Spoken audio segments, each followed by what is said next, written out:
ఏమైంది? ఎక్కడ కూలగొట్టారు? మీకు కబ్జాలో ఉన్నారా? ఏంటి పరిస్థితి? కబ్జాలో ఏం లేదండి. సరే మీరు మీది ల్యాండ్ గవర్నమెంట్ది అయితే మాకు ఒక నోటిఫికేషన్ పంపాలి కదా. ఉమ్, మాకు పంపలేదు. మేము ఊరెళ్ళినాము. ఊరెళ్ళి వచ్చే వరకే కూలగొట్టేసి పెట్టేసిరు. మా సామాన్ కూడా అందులోనే ఉన్నాయి. ఉమ్, నాది బ్యాంక్ లోన్ తీసుకున్నా నేను. ఇంకా రిజిస్ట్రేషన్ పేపర్స్ ఇవి మావి. ఉమ్. బ్యాంక్ లోన్ కూడా తీసుకున్నా నేను. దాంతో ఎంత తీసుకురాము?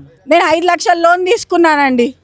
5 లక్షల లోన్ నేను ఇంకా సగమే కట్టాను. ఇంకా మొత్తం కూడా కట్టలేదు. నేను లోన్ కట్టుకోవాలి. ఇప్పుడు నేను రోడ్డు మీద ఉన్నా. సామాన్లు కూడా అందులోనే ఉన్నాయి. మావి చూపిస్తానండి మీకు అక్కడ. మొత్తం నిన్న నేను ఖాళీ ఊరికి పోయినా, ఊరు నుంచి వచ్చే నేను ఫోన్ చేసి నేను వచ్చే వరకే మొత్తం కూలగొట్టి నెట్టమటం చేసి పెట్టిరు. ఇప్పుడు మా పరిస్థితి ఏంటిది అసలు? మీరు కూలగొట్టండి. కూలగొట్టినప్పుడు మనకు నోటిఫికేషనో ఇంటిమేషనో ఇవ్వాలి. సరే మనది అది ల్యాండ్ గవర్నమెంట్లు ఉన్నప్పుడు మాకు రిజిస్ట్రేషన్ ఎట్లా చేసిర్రు? మరి ఇవి రిజిస్ట్రేషన్ ఆఫీస్ ఉంది కదా, రిజిస్ట్రేషన్ వాళ్ళు ఎట్లా చేస్తారు మాకు? ఇట్లా పేదల కడుపు కొడితే ఏమొస్తుంది అన్న? చిన్నగా కూలినాలు వేసుకొని సంపాదించుకొని కొనుక్కున్నామన్నా మేము. ఉత్తగా వేసుకోలేదు, ప్రతి ఒక్కటి కొనుక్కున్నాం మేము ఇక్కడ. మాకు కరెంటు బిల్లు ఉంది, అన్నీ ఉన్నాయి. అన్నీ ఉన్నాక మీరు ఎట్లా కూలుస్తారు? సరే మీరు కూల్చినప్పుడు మాకు ముందు నోటిఫికేషన్ పంపాలి కదా. నేను ఊరికి పోయొచ్చే వరకు నన్ను కూల్చిర్రు. నా ఇల్లు మొత్తం, నా సామాన్ కూడా అందులోనే ఉందన్న. సామాన్ అందులో ఉంది మొత్తం. నేను ఇలా పక్కింటి వాళ్ళ ఇంట్లో ఉన్నాను నేను. మరి ఇప్పుడు మా పరిస్థితి ఎట్లా? మేము రోడ్ల మీదనే ఉండాలా? మరి ముందుగా నోటీస్ ఇస్తే మనం దీనికి ఏదో ఒక సొల్యూషన్ ఆలోచిస్తాం కదా. లేకపోతే నా సామాన్ బయట పెట్టుకోవడమో ఏదో ఒకటి చేసుకుంటాం కదా. ఇప్పుడు ఉన్న సామాన్ తోటి కూల్చేస్తే ఎట్లా అన్నా? అయినా బ్యాంకులో 5 లక్షల లోన్ ఎట్లా ఇస్తారు? అది పట్టా ల్యాండ్ కాదన్నా, పక్క రిజిస్ట్రేషన్ ల్యాండ్. నాకు బ్యాంకు లోన్ కూడా ఇచ్చింది ఈ పేపర్స్ మీద. నేను బ్యాంకు లోన్ కడుతున్నాను ఇప్పుడు. ఎవ్రీ మంత్ నాకు 9,600 కట్ అవుతాయి లోను ఎవ్రీ మంత్. మేము కంపెనీలో వేసుకుంటామన్న పని వేసుకొని రూపాయి కూడా పెట్టుకొని అది కొనుక్కొని రిజిస్ట్రేషన్ చేసుకొని ఇట్లా ఖాళీ అక్కడ ఊరెళ్ళి ఇక్కడికి వచ్చే వరకు ఇల్లు లేకపోతే ఎట్లా అన్న? మా బతికెట్లా? నిన్న అసలు ఎందుకు గెలిపించినాం మేము? మా చిన్న పొట్టలు కొట్టడానికా? రోడ్ల మీద ఉండేటోళ్ళకా? మరి ఇప్పుడు మాకు ఏం న్యాయం చేస్తారు వాళ్ళు? ఇల్లు లేకపోయా అటు బ్యాంకులో లోన్ కట్టాలి. నేను ఎలా కట్టాలి? నేను ఏడు ఉండాలి? రోడ్డు మీద ఉండాలా? ఆవేదన అర్థమవుతోంది. మరి ఎందుకు ఈ విధంగా చేస్తాం? హైడ్రా అంటే గొప్పగా మాట్లాడతారు. ఏమో మరి మాకైతే కాదు. ఇప్పుడు హైడ్రా అంటే ఏంటిదో కూడా తెలియదు మాకు. మాకు కూలినాలు చేసుకునేటోళ్ళకు హైడ్రా అంటే కూడా తెలియదు. నువ్వు గెలిపించినావు, నిన్ను అందరినీ చేసి మేమే నిన్ను గెలిపించుకొని మేమే కూలగొట్టుకున్నట్టు అయ్యింది అన్ని. ఇప్పుడు మా పరిస్థితి ఏంటిది? ఇంకోవైపు సంబరాలు చేసుకుంటారు కదా తల్లి. మరి 2 సంవత్సరాలు అయిపోయింది, బ్రహ్మాండంగా పాలన చేస్తున్నాం అంటున్నారు. మరి ఇలా చేసి ఇంకేం పాలన చేసుకుంటారండి? ఇలా చేసి ఇంకేం పాలన? ఏదో ఇప్పుడు ఈయన వచ్చేటైనా ఈ పేదోళ్ళని ఇది చేస్తాడని అందరు గెలిపించుకొని చేస్తే ఉన్న పేదోళ్ళ కడుపుల మీదే కొడుతున్నారు కదా. కొట్టడం వల్ల ఏమొస్తుంది మీకు?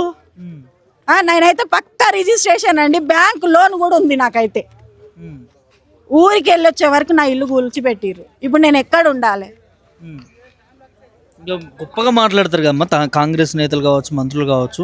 మేము మహిళలకు ఇంత చేస్తున్నాం, అంత చేస్తున్నాం, రాణిస్తున్నాం, చేస్తున్నారన్న. ఏది లేదు మా మహిళలకు. ఇల్లులు కూలగొట్టుకొని మమ్మల్ని మహిళలను రోడ్ల మీద వేస్తున్నారు అంతే.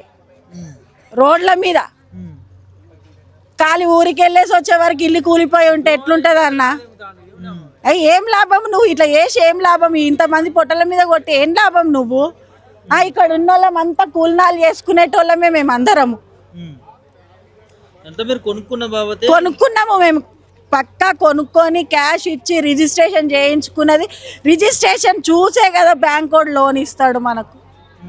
బ్యాంక్ వాడు లోన్ ఇచ్చిండంటే ఇది సర్వే నంబర్ ఉంటేనే కదా లోన్ ఇస్తాడు వాడు. ఇప్పుడు మేము బ్యాంకు లోన్ తీసుకున్నప్పుడు మీరు ఎట్లా కూలుస్తారు? పోనీ మాకు ముందు మీరు ఇంటిమేషన్ ఇవ్వాలండి, నోటిఫికేషన్ ఇవ్వాలి. అమ్మ మీకు రేపు ఇల్లు కూలగొడతారు అని నోటిఫికేషన్ కనీసం సడన్గా ఇక్కడనన్నా. ఇప్పుడు ఒక రోజు నిన్న అక్కడ వచ్చారు కాబట్టి ఇక్కడ ఏదో మెల్లమెల్లగా జారుకుంటున్నారు. కానీ నిన్ననైతే మేము ఊరు నుంచి వెళ్ళొచ్చే వరకే మాకు ఇల్లు లేదండి. నా సామాన్ కూడా అందులోనే పోయినాయి. సామాన్ పోయింది, అన్నీ పోయినాయి. నేను వచ్చి ఇప్పుడు పక్కింట్లో ఉన్నా.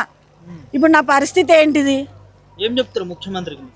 ఏం చెప్పాలి అన్న రేవంత్ అన్న మమ్మల్ని ఇట్లా చేసినావు నీకు ఏం న్యాయం అవుతుంది సరే చేసినప్పుడు మాకు ఏదన్నా ఒక ఆధారం చూపెట్టు మా ఇండ్లు కూల్చినావు కదా చిన్న చిన్న ఇండ్లు కూల్చినప్పుడు మాకు ఏదో ఒక ఆధారం చెయ్యి పోనీ ఆ డబుల్ బెడ్రూమ్లు అంటున్నావు పోనీ అందరికి అవన్నీ ఈ రిజిస్ట్రేషన్ పట్టా ఉన్నోళ్ళకు ఆ న్యాయం అన్న చెయ్యి అంతేగాని నువ్వు ఇట్లా అక్కడ ఎక్కడనో కూర్చొని లేనోళ్ళ కడుపుల మీద కొడితే ఏమొస్తుందన్నా నీకు పెద్దోళ్ళవి కొట్టన్నా సంపాదించుకొని బ్లాక్ మనీ చేసుకునేటోళ్ళని కొట్లాడు ఇంత కూలినాలు చేసుకునే కొట్లాడేటోళ్ళ దగ్గర ఏమొస్తుందన్నా నీకు ఇప్పుడు మా పరిస్థితి ఏందన్నా రేవంత్ అన్న ఇప్పుడు మా పరిస్థితి ఏంది మేము ఎక్కడ ఉండాలి రోడ్ల మీద ఉండాలా ఏందన్నా నువ్వు ఏంది ఇది నువ్వు ఏదన్నా ఒక న్యాయం చేయన్నా మాకు రిజిస్ట్రేషన్ పట్టా ఉన్న వాళ్ళకి డబల్ బెడ్రూమ్లు అన్నా ఇప్పించేదాకా మేము కొట్లాడతాం అన్న మేము ఇట్లానే కొట్లాడతాం లేకపోతే ఈసారి నువ్వు గెలవన్నా రేవంత్ అన్న ఇట్లా పేదోళ్ళ కడుపుల మీద కొడితే మాత్రం గెలవవు ఖచ్చితంగా గెలవవు